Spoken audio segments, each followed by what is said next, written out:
12th of May 2025. This is the date when the Indian Defence Forces did the fourth press conference elaborating upon the success of Operation Sindoor. And this time around, this particular press conference was more about the robust air defense system of India, which came to the light and played a key role in diffusing the attack from the Pakistani side, and also about busting the propaganda that Pakistani army and defense installations are doing as of now. With me is my colleague Shivendra. My name is Pankaj Mishra, and we are bringing you this report from the National Media Center, which is the heart of all the activity and the information dissemination that is happening following the attack on Pakistan starting May 7th. Due to the Pahalgam attack that had happened. Shivendra ji, सबसे पहले मैं कहना चाहूँगा यहाँ पर जो air defence को लेकर अभी तीनों सेनाओं ने, नेवी, एयरफोर्स और आर्मी ने बताया, जिस तरह से यहाँ पर देखा जा रहा है कि पाकिस्तान जो एक प्रोपेगेंडा पुश करने की कोशिश कर रहा है, जो लेयर्स की बात की, 4 से 5 लेयर्स जो एयरफोर्स ने हमें बताया कि उनके ड्रोन्स और मिसाइल्स को कैप्चर करने के लिए होता है, किस तरह से आप इसको देखते हैं? देखिए, उन्होंने क्लियर बता दिया। हालांकि जो उनका एक वाक था, उनका मेन वाक, उन्होंने रामायण की चौपाई के जरिए बताया। जिस तरह उन्होंने कहा, बिने न मानत जलधि जड़, भय भय दीन दिन बीत, बोले राम सकोप तब, भय बिन होए न प्रीत। यानी उन्होंने बता दिया कि पाकिस्तान का जो हमने किया है वो भय बिठाना जरूरी था। और भय किस तरीके से बिठाया उन्होंने, एक तो ये जो अपना डिफेंस सिस्टम था, एयर डिफेंस सिस्टम को उन्होंने बड़ा अच्छे से बताया। तीनों जो सेना के भाग होते हैं, उनके तीनों ने अपनी अपनी बात कही। लेकिन AK भाटी ने जिस तरह से बताया, उन्होंने इस चौपाई के जरिए भी बताया और ये भी बताया कि हमारी ये लेयर ऐसा नहीं है कोई एक लेयर है, ये 50 किलोमीटर, 100 किलोमीटर, 300 किलोमीटर। और सूत्रों की माने जो कुछ चीजें हर चीज बताने की नहीं है, तो वो भी हम भी नहीं बताए, इससे भी ज्यादा एक लेयर और है।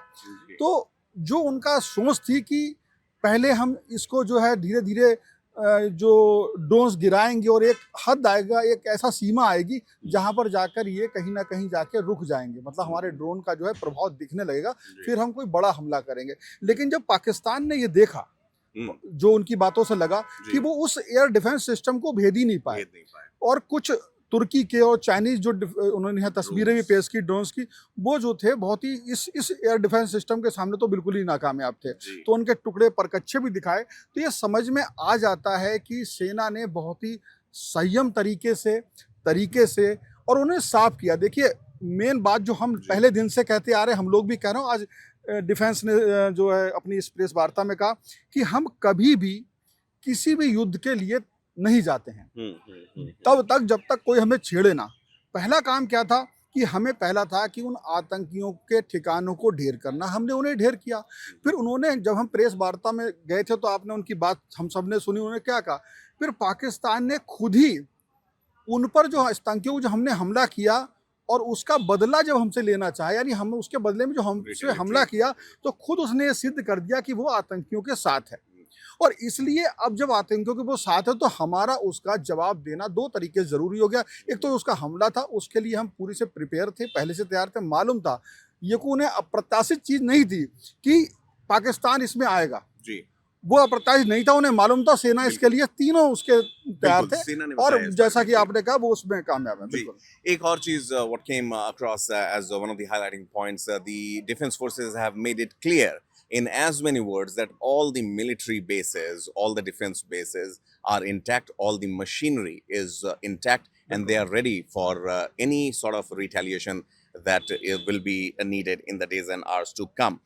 एक जो सबसे इम्पोर्टेंट बात वहाँ पर आई है सर, जो एयर डिफेंस सिस्टम के लिए उन्होंने बहुत ही इलेबोरेट बयान दिया, वो था कि जो LLAD guns, shoulder fired manpads and short range SAMs, area defense weapons like AD fighter etc. and long range SAMs held in our inventory, all these are still functional and it is nearly impossible to penetrate through them. So एक तरीके से उन्होंने clear कर दिया कि यहाँ पर किसी भी तरह से कोई भी चिंताजनक स्थिति उत्पन्न नहीं हुई थी।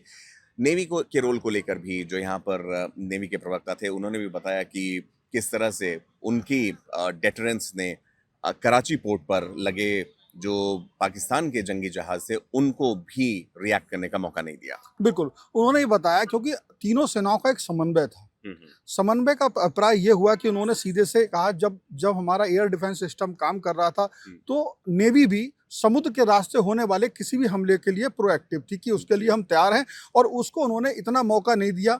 वहाँ पे इन्होंने यहाँ पे 3 बातें कही हैं। अगर इसको हम 3 बातों में देखें, पहला क्या किया, हमने डिफेंस किया। दूसरा, हमने उनके कई एयरवेज को नुकसान पहुंचाया जिसकी तस्वीरें उन्होंने दिखाई। उनके नाम अलग अलग हैं, आपने नाम भी लिया। और तीसरी सबसे बड़ी बात जो भी आपने स्टार्ट जब मुझसे बात की तो उसमें कहा कि हमें कोई ऐसा नुकसान नहीं हुआ है, और हमारा जो डिफेंस सिस्टम है, हमारे जो सारे एयरवेस हैं और जो हमारे मिलिट्री बेस हैं, एयरवेस ना कहें बल्कि हम मिलिट्री बेस कहें, चाहे वो नेवी का बेस है, चाहे वो थल सेना का है, चाहे एयरबेस है, सभी के सभी बिल्कुल फंक्शनल है, और आने वाले किसी दूसरे भी अगर युद्ध होता है तो उसके लिए पूरी तरीके से तैयार है। बिल्कुल।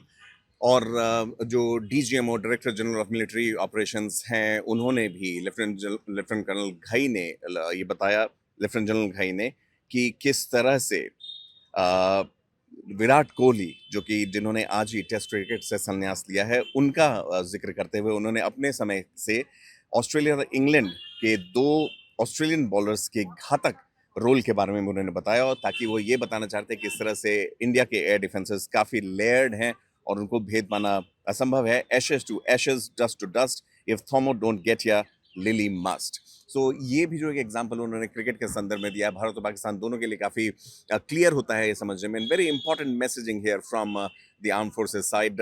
Shivendra, thank you so much. I think there is another press conference which is lined up in the days to come. We'll be bringing you all the details. Stay tuned to One India for more on Operation Sindoor. Subscribe to One India and never miss an update.